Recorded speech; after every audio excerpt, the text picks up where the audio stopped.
Tonight's first question is tremendously controversial. It's a source of pain for a lot of people. It's a source of confusion. It's a source of anger, misunderstanding, and a lot of inhumanity to man.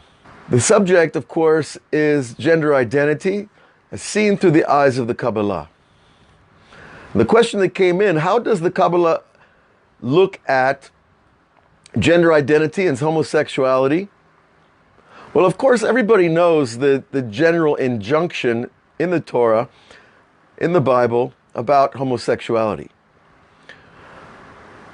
But we're not going to deal with that injunction right now. What we're going to deal with is the roots of the subject.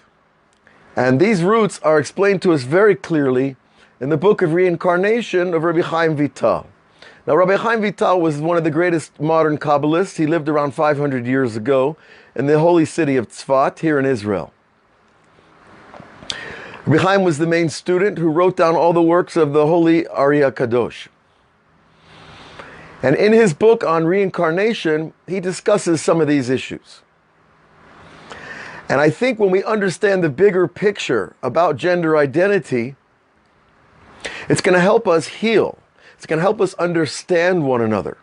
And it's going to help us ultimately understand ourselves and creation as a unified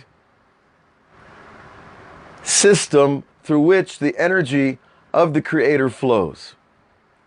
Okay, so the first idea we have to understand is that God does not have a gender.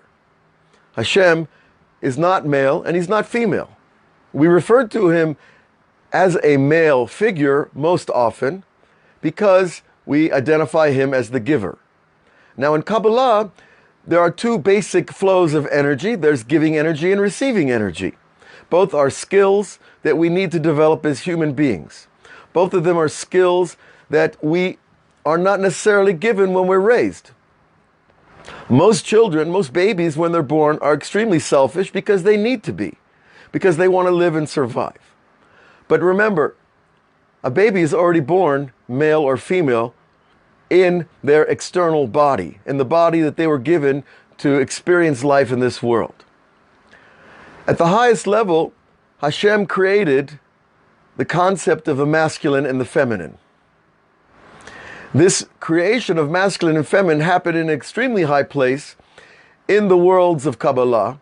They're called the Partzuf of Abba and Ima. They follow the Partzuf of Arich Anpin and Atik Yomin. If these names are unfamiliar to you, well, I'm sure they're unfamiliar to a lot of people. The idea, though, is that there are energy centers through which God contracts infinite light and makes it available to human beings, and to all of nature for that matter. Now, these energy centers begin much higher than human consciousness. And at a certain point, there was a separation of the unified light into two halves, into a masculine aspect, a giving aspect, which we call the upper father, Abba Elyon, and the receiving aspect called the feminine aspect, which is Ima Ila'ah, or the upper mother. Now again, these are energy spheres. They are not people, they are not human, they are not physical. They are energies as the infinite light is contracting itself down into vessels through which humanity can be created and we can be given the gift of free choice. All right. So first rule, Hashem is not gender bound at all. Chas v'shalom. Second rule, that the upper worlds are built on this male-female dichotomy. Now, because human beings are made in the image of God, guess what? We are also male and female.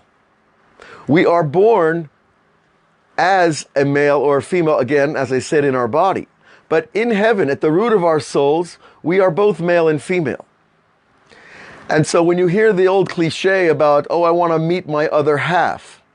Well, actually in Kabbalah, that is a very honest, accurate desire. because each soul at its inception in the upper worlds is one. Everybody, you and me, male and female, in this world, we are actually part of a dyad in Shemayim before we are even split. Before we, just like God, split himself into these two paradigms called the upper and father and the upper mother, so too we are one. And then before we are actually born, the male and female aspects of our souls are split, and then they come down in different places and often at different times. And then the journey is to reunite here in this world. Now, anybody who follows romantic movies won't have a hard time with this concept at all. However, what happens in the garden, the primordial setting of the first speaking human being with a soul that has the ability to connect to the infinite, who we call Adam and Chava. Adam and Chava, Rabbi Chaim tells us, were one. They weren't male, they weren't female, they were both. And if you look at it, it's a very beautiful and interesting idea. This hermaphrodite structure of the soul explains why some people want to be both. And I remember as a kid growing up, there was this movement in the 70s. I thought it was a little bit out there for me, but that people wanted to not look male and not look female. They wanted to kind of look both. Now, of course, that could be a fashion statement, and that's an exaggeration. But you see, in Torah, and especially in Kabbalah, anything that we find a physical phenomenon has a root in the spiritual world. So even the idea of a hermaphrodite is found in the root of our soul. And that's how somebody can actually come up with the idea of being such a thing. Now, we've all heard about Siamese twins, where people are born two souls in one body with two heads. And I've never heard if such a combination was born where one half was male and one was female. If anybody has heard or can look it up online and report back to us, it'd be very interesting. Okay, but without that said, regardless, that kind of gives us an idea that we come into this world as missing something. We're missing that other part of us. Some men are missing a certain aspect of their feminine side, and some women are missing an aspect of their masculine side. And as a matter of fact, all of us are. So where does the gender identity conflict begin? Well, Rabbi Chaim lists for us several situations where people actually have to reincarnate as their opposite gender soul. And this is not considered a vacation. This is not considered a reward from heaven. But rather, he tells us that when a male commits a crime against a female, that if that male soul does not repent, does not return and make amends and fix what he's damaged, he can be faced with the option of returning into the world as a female in a female body to experience the suffering that he caused to a female in a previous lifetime. Now that sounds bizarre, right? But it can work both ways as well. If a female soul causes harm, suffering to a male soul, that female soul can come back into a male body. It's a female soul, but in a male body, to experience the suffering of that person or that paradigm of experience. So, wait a minute here. If this is all true, and I'm sure some of you might say, this is crazy. And, before I learned these things for the last 30 years, I would have agreed with you. But when you get into the practice and the prayers and the meditations of the Kabbalah, and your soul starts to open up, you see how much sense it actually makes. And Kabbalah is called divine science. Now, so if a soul is reincarnated a female soul comes back in a male body, or a male soul comes back in a female body, we can understand why people don't feel right in their gender. Doesn't that make sense? How many times have you heard a person said, I've always felt like a man, or I've always felt like a girl, when they were the opposite gender? Well, that's because there's the root of that truth within them. However, this is not the only case that a soul can reincarnate and into different forms. We also have a situation where the first man, Adam and Eve, received what the Kabbalah calls a union with the primordial snake. Now, again, we have to remove our old world religion ideas about the Garden of Eden, because it was a non-physical plane. First of all, the Arizal writes that there was no such thing as the physical world until Adam and Eve actually experienced the duality of consciousness by being bitten, so to speak, right, by the snake. But what was that bite all about? Well, Rabbi Chaim explains for us that when the primordial snake seduced Eve, he wasn't just trying to make her eat the apple. The Torah, the Zohar teaches us that he wanted Eve for himself. And he wanted Adam out of the picture. Now, that sounds like a script we've heard before, right? But what happened was, when we're told that she ate from the apple, that's a metaphor for Adam actually unifying with her soul. Remember, they're not physical. It's very easy to unify with another soul when you don't have a body in the way, because they're lights, and lights interchange and interflux between each other. It's only the body that keeps us separate altogether. And if you go out of your body, you know you can pass through a wall or somebody else's soul, just like they do in the movies. Where they get it from? You don't think the Hollywood writers read Kabbalah in English nowadays? Of course they do. Okay. But what happened was that every human being is born with two impulses, a good impulse and a bad impulse. Now, good and bad are, of course, terms that are heatedly argued in the modern world. People want to say there is no good and bad.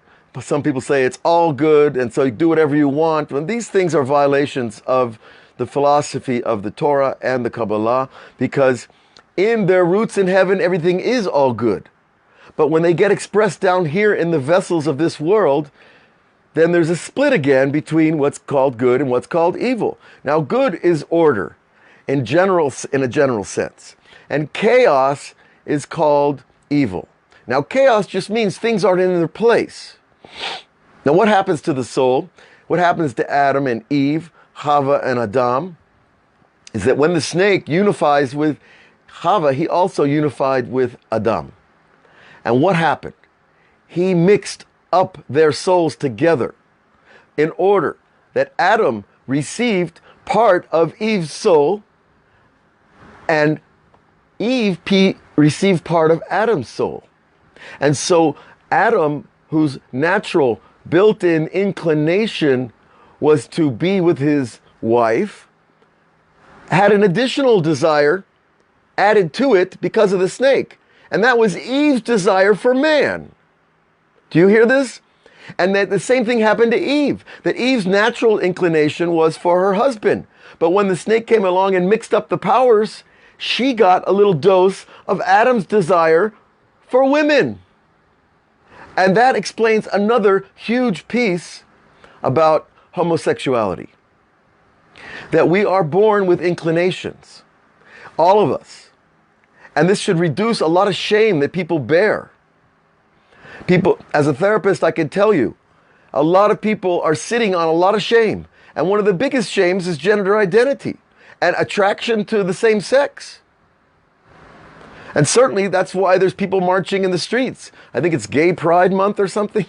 I heard, and then there's arguments between both sides and they're fighting about everything. And it's really horrible because there's so much more important things in the world, I believe, to focus on than what you do in the bedroom. Okay? It's private. And I don't think it should be out on display in the streets of the world. Okay, well, I'm not the only one. And there are other opinions. And again, that's not our purpose here tonight. We're answering a question from a very sincere person who wants to know something about how the Kabbalah looks at these issues. But when we see that these desires are built into us, and that our souls are mixtures, composites of these different desires, then it makes sense that somebody could actually want to be with someone of their same gender. Okay.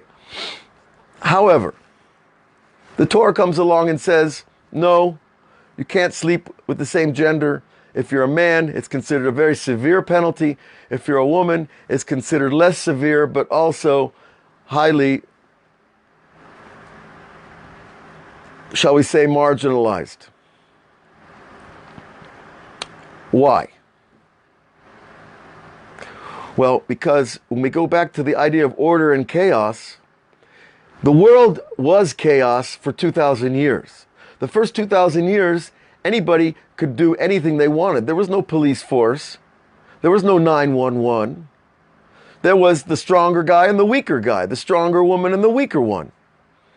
And there was no order and there was no structure.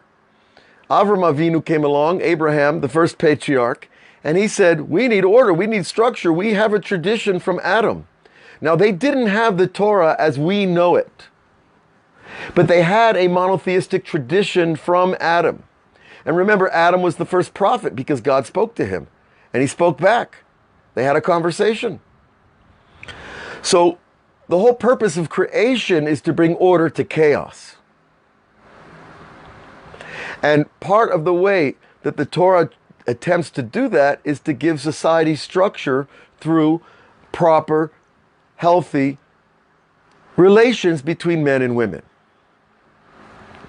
So you say, well, then why does the Torah get so extreme that if a man sleeps with a man that they get put to death? First of all, there's no evidence that this ever happened. There are many mitzvahs in the Torah that the rabbis say that it never happened, but lo natnu ela lidrasha bo. That the reason they gave certain mitzvot in the Torah are in order for us to explore the issue, not for us to know that such a thing happened or would happen. So that's very important to remember. The Torah is not a cruel document seeking revenge on sinners. Like religion, that old-time religion has been poisoning us all for thousands of years. I'm sorry, it never happened. Just like the killing somebody for bowing down to a statue. Or these things almost never happen, maybe in a very rare cases. Or putting a whole city to fire and flames because they worship statues or they worship constellations, etc. These things didn't happen. But the Torah gives us laws because there needs to be parameters in society. Okay, because and the evidence for this is very simple. That in the Tanakh we see there were several kings that when they took over the kingship in Israel, they knocked down the trees that people worshipped. Why were people worshiping trees? Because we know that angels hang out on trees. And if you see an angel in a tree, you're going to worship that tree if you don't know any better. And people would worship mountains. Rabbi Akiva says there was not a mountain in Israel that the people didn't bow down to. Because if you see the soul of the mountain, you're going to bow down to it. Because we don't understand the spiritual power that lies behind physical matter. And if you have the eyes to see it, it's going to blow your mind. And this is what they were facing 2,000 years ago. They were facing such a revelation of spiritual power that they were torn because that was their free choice. Go to the Beit HaMikdash or go to my friend's neighborhood altar and we can go bow down over there. My friend has a nicer barbecue. The Kohanim are tough. I have to go all the way to Jerusalem. These things are real, okay? And so when people when certain kings took over the kingship in Israel, they would have to cut down those trees because they were worshipped and burn them.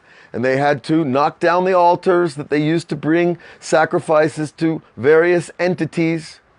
As we spoke in one of our earlier shirim, they used to worship Draco, which is a constellation that is called the pole star. And it's actually a collection of stars that surrounds the entire axis of the earth and the galaxy and the sun in which we live.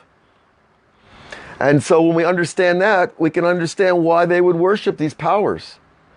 Because that looked to be the evidential power that there was. But the idea of one infinite, eternal God is way beyond our imagination.